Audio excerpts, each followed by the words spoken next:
S'il y a quelque chose que nous devons arrêter de faire dans le corps de Christ, c'est arrêter de juger les autres et de s'abstenir de parler des gens, de les critiquer et d'arrêter de donner notre opinion sur tout. Restez avec nous dans Jouissez de votre vie.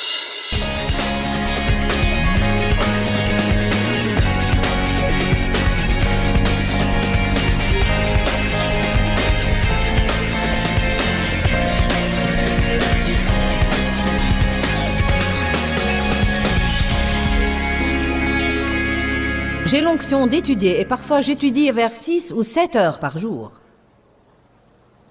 Et si je disais à quelqu'un, combien de temps tu étudies? J'essaye de lire au moins 3 chapitres de la Bible par jour. Comment? Tu n'as pas appris les psaumes et les proverbes par cœur? Combien d'entre vous comprennent ce que je dis?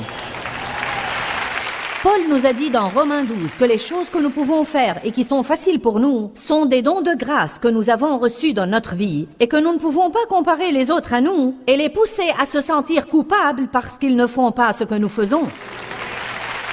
Tout le monde doit prier et doit étudier. Je crois personnellement que le Seigneur ne veut pas des clones et des perroquets. Et je crois que Dieu guide chacun d'entre nous d'une façon différente. Certains étudient le matin et d'autres le soir, et autres durant la pause déjeuner. Je veux dire qu'il faut que vous ayez une communion avec lui. Vous devez prier, et vous devez donner à la parole de Dieu une grande importance dans votre vie. Mais je ne crois pas qu'il faut imposer des règles sur comment le faire. Si vous êtes une jeune maman avec 4 enfants, qui se réveillent tous à 6 heures du matin, je ne sais pas si Dieu exige que vous vous leviez à 4 heures. Peut-être que vous avez une différente grâce pour cette saison de votre vie. Soyez radical. Si vous pouvez engager une babysitter une fois par semaine pour déjeuner ailleurs, vous pouvez également l'engager pour passer quelques heures avec Dieu. Mais parfois, nous ne pensons pas à ça. Je n'arrive pas à passer du temps avec Dieu. Payez une babysitter. Je n'ai pas les moyens. Pourquoi pas? Vous les avez pour d'autres choses. Allez, pensez radicalement. Pensez agressivement et décidez-vous à avoir une merveilleuse relation avec le Seigneur, même si cela veut dire que vous aurez à être différent. Pour le faire, on se sent différent de toute façon, alors nous devons arrêter de nous en plaindre. Écoutez-moi bien, est-ce que Jean-Baptiste était différent? Je me demande ce que les gens ont pensé de Jean quand il errait dans le désert, en criant comme un fou, vêtu de poils de chameau et se nourrissant de sauterelles et de miel sauvage. Il n'était même pas bien habillé quand il est sorti crier « Repentez-vous » Il plongeait les gens dans l'eau et leur disait « C'est comme ça que vos péchés peuvent être pardonnés. » Je suis sûre que certains ont cru qu'il était fou. Qu'est-ce que les gens ont pensé de Noé quand personne n'avait encore jamais vu la pluie? Personne ne savait ce qu'était la pluie à l'époque, parce que le ciel était comme une voûte qui arrosait la terre. Noé a bâti un bateau. C'est quoi un bateau? Il va y avoir un déluge. C'est quoi ça? Allez maintenant. Combien de gens renoncent à faire des choses car personne ne les a jamais faites? Combien de fois nous arrêtons ce que nous faisons de peur de ce que les gens penseraient? Si les pensées des gens avaient pu me tuer, j'aurais été morte depuis des années. Et il en aurait été de même pour vous. Je vous dis qu'à tout moment et tous les jours, quelqu'un pense de vous d'une façon négative. Allez maintenant.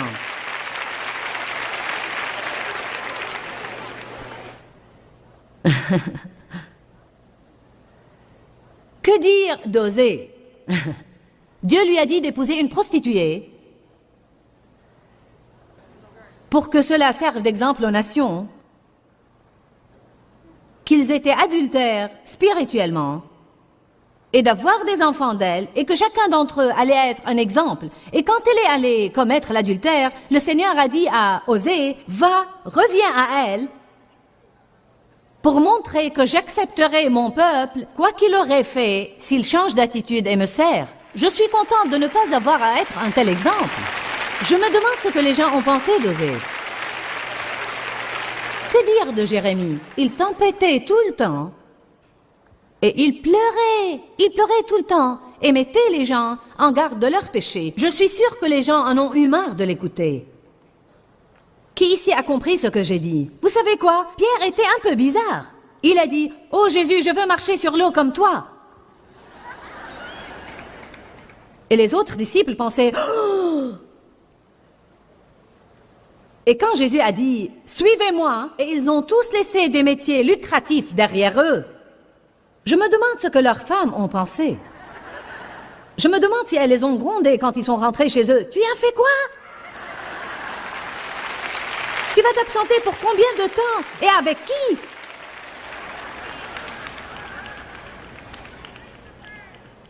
Il faut que nous comprenions qu'ils étaient des humains. Je me demande ce que les gens ont pensé d'Esther quand elle a dit ce qu'elle allait faire. Une jeune fille juive qui était sûrement vierge. Je vais entrer dans le harem du roi et voir si je pourrai sauver la nation. Si vous allez faire quoi que ce soit pour Dieu, il faut que vous soyez prêts à être jugés, critiqués et vraiment mal compris. En préparant ce message, je me suis rappelé encore une fois de ne jamais avoir aucune attitude de jugement sur aucun prédicateur qui a l'air un peu bizarre pour moi. Vous savez exactement ce dont je parle. Vous voyez ces personnes à la télé et vous pensez « ce type est certainement fou ». Allez maintenant. Je crois que nous ferions mieux de laisser les gens tranquilles, de ne plus les juger et de laisser Dieu s'en occuper. Parce que je suis sûre que Noé était pris pour un illuminé, et il en était de même pour Jérémie. Mais c'est d'eux que la Bible parle et non pas de ceux qui n'ont pas voulu être différents. Je veux que les gens lisent mes écritures même après 100 ans de mon décès.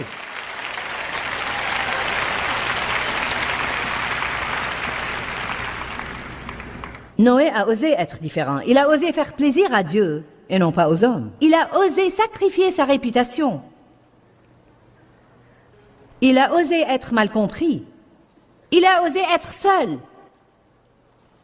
Il a osé prendre position et faire ce qui est juste, simplement parce que c'est juste. Vous savez ce que je vous demande de faire, vous et les millions qui nous regardent à travers leur télé? S'il vous plaît, s'il vous plaît, s'il vous plaît. Prenez une décision aujourd'hui.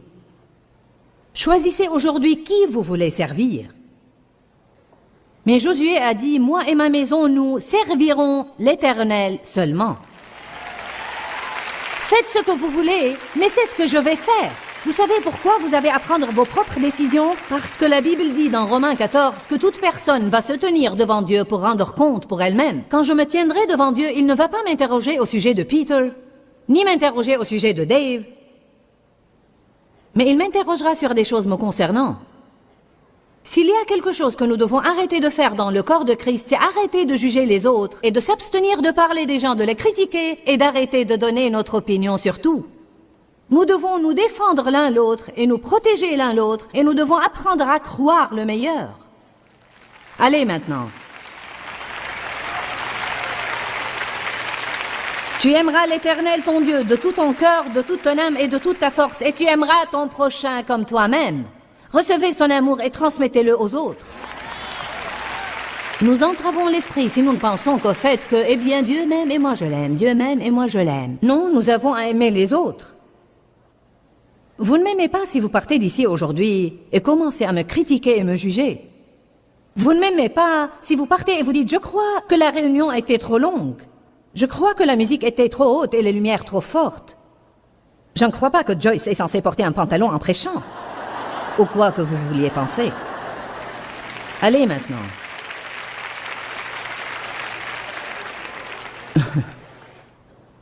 Je veux que vous m'aimiez dans vos pensées et je veux que vous m'aimiez dans vos conversations.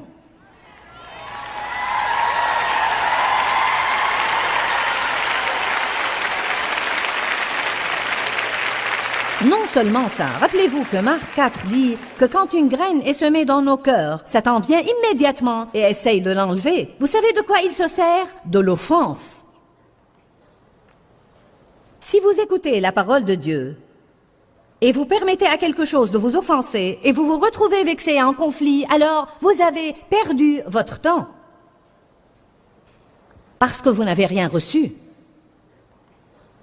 Est-ce que j'ai lu le psaume 101? Béni soit Dieu. L'esprit de prédication est sur moi aujourd'hui.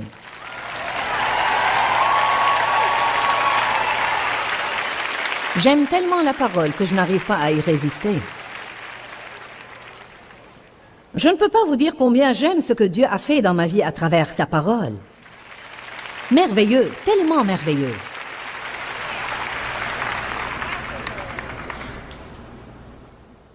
Psaume 101, verset 2. Je prendrai garde à la voie droite et je suivrai le chemin des gens intègres. En d'autres termes, je vais apprendre à faire ce qui est juste. Quand viendras-tu vers moi, Dieu? Je veux marcher avec un cœur intègre dans ma maison. Vous savez pourquoi j'aime ça tellement? Parce qu'il dit, je ne marche pas dans l'intégrité pour impressionner les gens ou pour être apprécié, mais à huis clos dans le secret. Là où il n'y a personne, là où personne ne me voit, je vais faire ce qui est juste. Un hypocrite est celui qui dit toujours aux gens quoi faire, alors qu'il ne le fait pas lui-même. Un hypocrite est quelqu'un qui fait ce qui est juste seulement devant les gens, mais quand personne ne le voit, c'est une personne différente.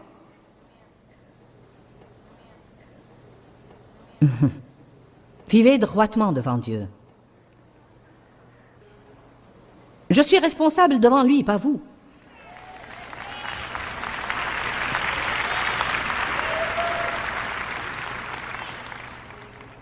Colossiens 3.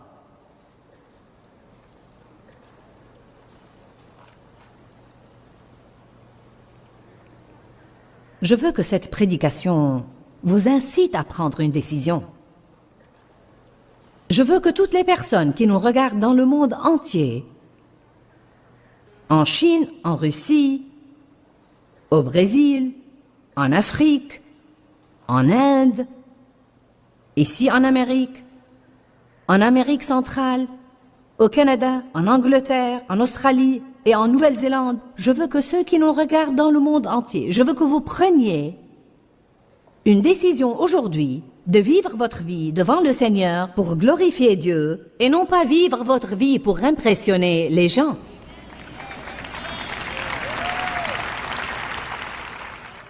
En fait, si vous vivez votre vie pour impressionner les gens, une fois que vous aurez trouvé grâce à leurs yeux, vous aurez à les impressionner pour le restant de vos jours. Et alors, toute votre vie, vous aurez à essayer d'impressionner encore et encore ces personnes. Plus vous faites ça, moins vous vous sentirez libre. Plus vous le faites, et moins de liberté vous aurez. Plus vous leur permettez de vous contrôler, et plus ils vous contrôleront. Il n'y a rien de plus misérable que d'être contrôlé par quelqu'un qui ne se soucie pas de vous. Il n'y a rien de pire que d'être contrôlé par quelqu'un qui se sert de vous pour parvenir à ses fins tout le temps. Si le Fils vous affranchit, vous allez réellement être libre. L'apôtre Paul a dit « Je ne vais pas permettre ni aux personnes ni aux choses de me dominer ».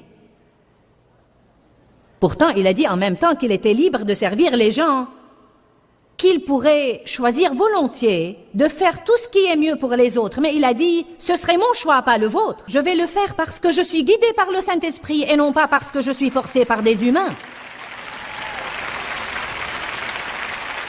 Vous savez ce que Paul a dit dans Galates 1, verset 10? Il a dit, si je plaisais encore aux hommes, je ne serais plus maintenant serviteur du Seigneur Jésus-Christ. Il a dit, j'aurais perdu mon ministère. Pourquoi? Parce que Dieu nous donne notre ministère et il peut nous l'ôter. Ce qui grandit rapidement peut s'effondrer facilement. Vous comprenez ce que je dis? Ça fait 27 ans que je persévère pour coopérer avec Dieu afin d'avoir ce ministère. Et si je n'agis pas droitement, il pourrait s'effondrer en un jour.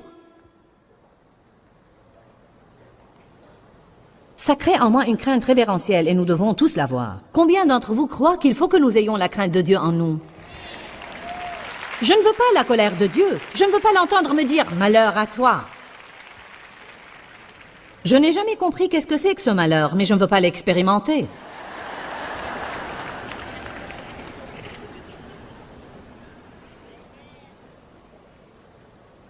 Colossiens 3, 22.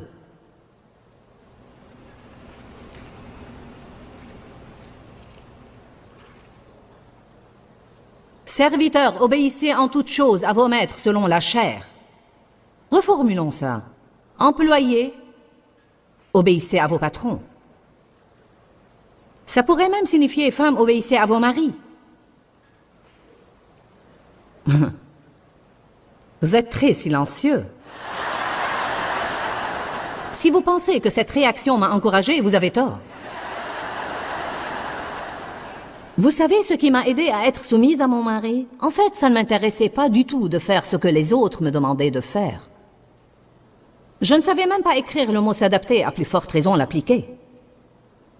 J'ai été victime de sévices sexuels de la part d'une autorité masculine dans ma vie et je m'étais faite beaucoup de promesses et de vœux me disant qu'aucun homme ne me dira jamais plus quoi faire. J'avais un problème.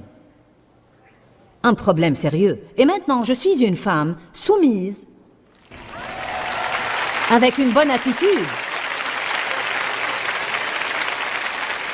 Mais vous savez ce qu'était le tournant pour moi? Quand...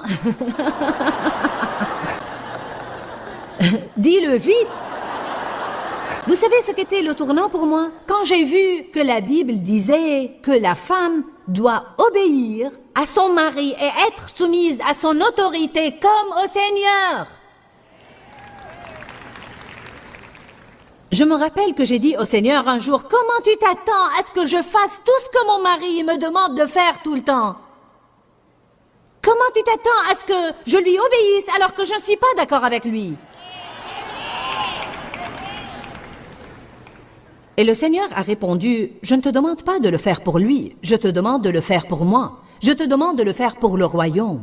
Je te demande de le faire parce que c'est juste. Peu importe ce que tu en penses, Joyce, peu importe si tu es d'accord avec moi. C'est ma parole qui compte.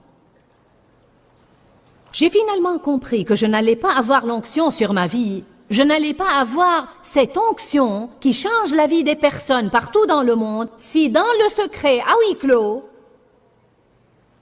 vous ne m'entendez pas? Si dans le secret à huis clos, je me disputais avec mon mari et je disais du mal de lui et je faisais quand il ne me voit pas. Ne me dites pas que vous n'avez jamais fait ça.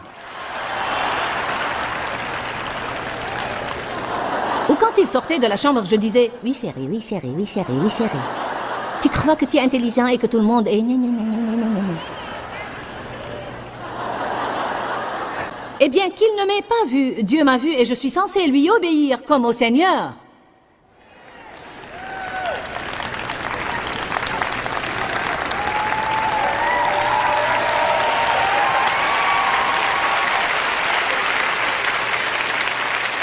Je ne vous dis pas de permettre à vos maris de vous maltraiter, ou bien de ne pas vous donner la liberté, de ne pas vous donner de l'argent et de ne pas vous laisser sortir ou faire quoi que ce soit. Dieu ne nous a pas appelés à être comme ça. Je parle de votre attitude.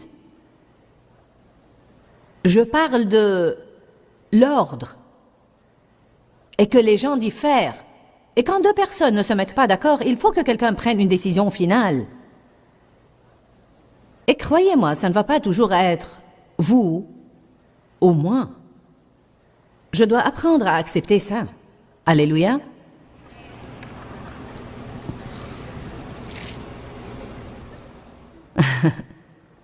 Je mets les gens mal à l'aise, Dave. Et quand les gens sont mal à l'aise, ils rient. N'as-tu pas bientôt fini, sœur? Je commence à avoir faim.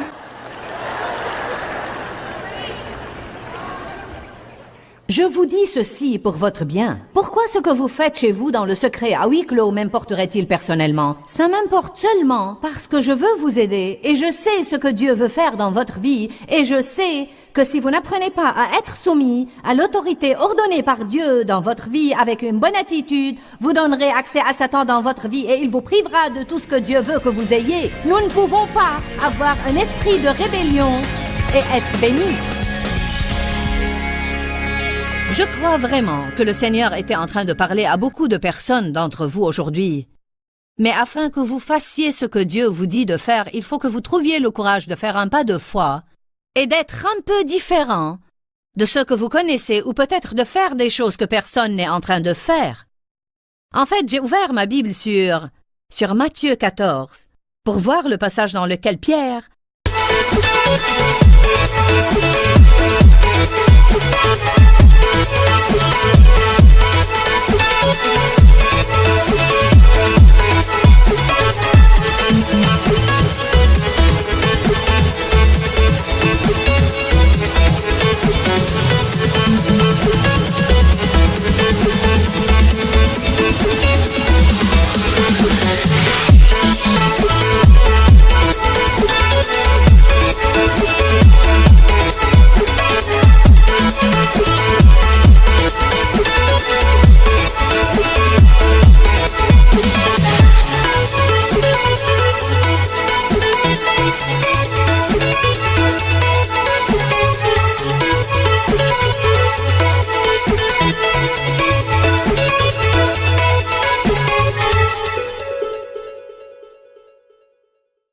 a vu Jésus marcher sur l'eau et lui a dit « Je veux faire ça ». En fait, il est sorti de la barque et il a marché sur l'eau. Mais il a été le seul à marcher sur l'eau parce qu'il a été le seul à sortir de la barque. Il a regardé autour de lui, mais quand il a eu peur, il a commencé à couler. Donc la peur nous fait couler et la foi nous fait réussir. Je voudrais vraiment vous encourager aujourd'hui. Écoutez-moi bien, parce que je crois qu'il y a des personnes qui essayent de prendre une décision dans leur vie. Et je voudrais vraiment vous encourager. Ne suivez pas le courant. N'imitez pas les autres en descendant le courant comme toutes les personnes compromettantes dans le monde. Si vous êtes les seuls à nager à contre-courant, en essayant de décider de vivre pour faire plaisir à Dieu, alors soyez les seuls. Et je vous dis, vous ne le regretterez pas, car un jour viendra où vous obtiendrez la récompense que Dieu vous a préparée. Nous voulons vous aider dans votre cheminement avec Dieu. Nous voulons vous aider à vivre la vie que Jésus vous a donnée par sa mort. La Bible dit, le voleur ne vient que pour dérober, égorger et détruire. Mais Jésus a dit, je suis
venu afin que vous ayez la vie et que vous en jouissiez pleinement. Jouissez de votre vie. Je vais insister sur ça. Jouissez de votre vie tous les jours. La façon d'aboutir à ça consiste à ne pas permettre à l'amertume et le ressentiment d'envahir vos cœurs. Je crois que ça vole notre joie si souvent. Il y a plus de personnes au monde qui sont en colère contre quelqu'un que ceux qui ne le sont pas. Je vous encourage à ne pas faire un tel compromis, parce que je crois que quand nous savons ce que la parole dit, et le Seigneur nous a dit clairement dans sa parole de ne pas renoncer à pardonner aux autres personnes quand nous savons ce qu'il dit, et nous ne l'appliquons pas, alors nous faisons un compromis, et nous avons en fait un problème double. Non seulement nous n'avons pas pardonné, mais nous avons fait des compromis aussi. Je veux vous encourager encore une fois. Ayez le courage d'être différent. Dieu est en train de confronter quelques-uns. Peut-être qu'il y a quelque chose de particulier que Dieu veut que vous ayez la foi de faire, alors que vous regardez autour de vous et vous dites « Je serai le seul qui fait ça », même si c'est le cas. Suivez votre cœur et faites ce que vous croyez que Dieu veut que vous fassiez, et je sais que Dieu a une récompense pour vous. Je prie maintenant dans le nom de Jésus, que vous ayez le courage et que l'assurance du Saint-Esprit vienne sur vous en ce moment, afin que vous soyez obéissants à Dieu et que vous fassiez tout ce qu'il vous a appelé à faire. Je réprime tout esprit de peur dans le nom de Jésus. Je te remercie, Seigneur, de nous avoir donné le courage. Amen et Amen. Quand, Seigneur, quand? Dans ce livret, Joyce Meyer vous apprend à faire confiance au temps de Dieu. Pour obtenir ce livret gratuitement, écrivez-nous à Joyce Meyer, boîte postale 40095-6300, Larnaca, Chypre. Ou bien visitez notre site web www.joycemeyer.org/fr.